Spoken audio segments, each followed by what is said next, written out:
অতীতের সব রেকর্ড ভেঙে নতুন উচ্চতায় পৌঁছেছে সোনার দাম। বিশ্ববাজারে প্রতি আউন্স সোনার দাম $৩,৫০০ ছাড়িয়েছে।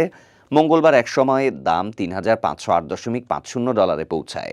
বাংলাদেশি মুদ্রায় এটি প্রায় $৪,২১,০২০। $1 যদি ১২০ টাকা ধরি, আর প্রতি ভরি সোনার দাম দাঁড়িয়েছে $১,৭৩,২৬০ হিসাব করে দেখা গেছে চলতি বছরে সোনার দাম ৩০% বেশি বৃদ্ধি পেয়েছে, যা ইতিহাসে সর্বোচ্চ। বিশ্ববাজারে সোনার এই উত্থানকে মূলত যুক্তরাষ্ট্রের অর্থনীতির দুর্বলতা ও বিনিয়োগকারীদের আচরণের সাথে যুক্ত করা হচ্ছে।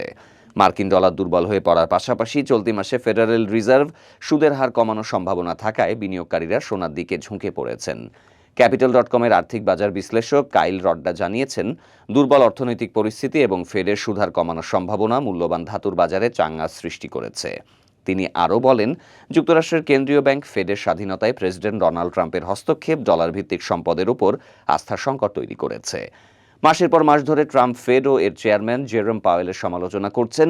ট্রাম্পের অভিযোগ, পাওয়েল সুদ হার কমাচ্ছেন না এবং সম্প্রতি ফেডের ওয়াশিংটন সদর দপ্তরের ব্যয়বহুল সংস্কার কাজ নিয়েও সমালোচনা করেছেন। যুক্তরাষ্ট্রের অর্থমন্ত্রী স্কট বেসেন্ট জানিয়েছেন, ফেড স্বাধীন প্রতিষ্ঠান হলেও তারা অনেক ভুল করেছে। তিনি আরও বলেছেন, বন্ধকির বিষয়ে জালিয়াতির অভিযোগে ফেড গভর্নর লিজা কুকের বরখাস্ত করার অধিকার প্রেসিডেন্টের আছে।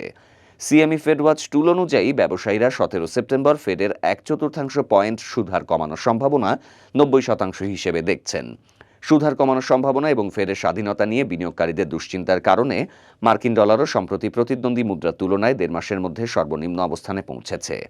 অর্থনীতিবিদদের মতে, ফেডের সুদের হার কম থাকলে সোনার মতো সুদবিহীন সম্পদ বিনিয়োগকারীদের কাছে আরও আকর্ষণীয় হয়ে ওঠে। এর ফলে সুদের হার কমানোর ক্ষেত্রে সোনার দাম ভবিষ্যতেও বাড়তে পারে।